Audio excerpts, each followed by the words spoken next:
Supreme court ने UGC के नए नियमों पर रोक लगा दिया है। सीजेआई सूर्यकांत और ज्योमाल्या बागची के बेंच ने इस जनहित याचिका पर सुनवाई किया, जिसमें सीजेआई सूर्यकांत ने यह टिप्पणी किया कि आजादी के 75 साल के बाद भी अगर इस भेदभाव को खत्म नहीं किया गया तो अब यह कानून समाज को और पीछे की ओर ही लेके जाएगा। इसके साथ ही उन्होंने कहा इस कानून का मिसयूज भी हो सकता है। यह कहते हुए 2 जजों की बेंच ने यूजीसी के नए नियमों पर रोक लगा दिया। जब यूजीसी के नए नियम लागू होने की बात हुई थी तब स्वर्ण समाज के लोग प्रदर्शन कर रहे थे, और जब इस नियम पर रोक लगा दिया गया तो एससी एसटी ओबीसी के लोग धरना प्रदर्शन कर रहे हैं। इसी पर आज द ललन टॉप ने बीएचयू के बाहर जाकर के रिपोर्टिंग किया है, जिसमें ओबीसी एससी एसटी के छात्रों का क्या कहना है वो आप लोग सुनिए। मध्य प्रदेश हो, यूपी हो, बिहार हो, चाहे यूनिवर्सिटी हो, बीएचयू में सीट खाली रहने के बावजूद भी नहीं मिलता है। यहाँ भी अभी एक लाइब्रेरी का एक व्यक्ति के साथ वैसे हुआ। हमारे एक सीनियर के साथ यही थे, इनका मैं वीडियो बताता हूँ।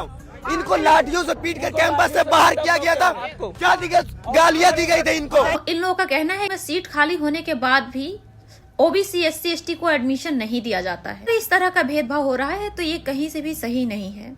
लेकिन सवाल होता है कि क्या यूजीसी के नए नियम लग जाने से ये भेदभाव खत्म हो जाएगा वाकई में, और साथ ही यूजीसी का मिसयूज होने वाला उसका क्या होता, क्योंकि जब स्टूडेंट को अंदर आने ही नहीं दिया जाएगा तो भेदभाव होगा ही कहां से। और रही बात कि यूजीसी ने जो कानून में नया नियम लाया था, अगर कोई शिकायत करता ही दोषी पाया जाता है तो उसके ऊपर कोई कानूनी कार्रवाई नहीं होगी, ये सरासर गलत थी, क्योंकि इसका मिसयूज हो सकता है। क्योंकि हमारे हिंदुस्तान की जनता को कानून का यूज कैसे करना है वो पता हो ना हो, लेकिन मिसयूज कैसे करना है ये बहुत अच्छे से पता होता है। इस हिसाब से जनरल कैटेगरी के लड़की और लड़कियों को स्कूल कॉलेज में पढ़ने की आजादी छिन जाती। बिल्कुल, आप असमानता बेशक खत्म कीजिए, लेकिन असमानता को खत्म करने के लिए किसी एक वर्ग को टारगेट करना, पहले से ही दोषी मान लेना, ये कहीं से भी सही नहीं है। और ऐसा भी नहीं है कि ओबीसी और एससी एसटी में सारे के सारे लोग अच्छे भरे पड़े हैं, उसमें भी पढ़े लिखे और टेढ़े मेढ़े लोग हैं।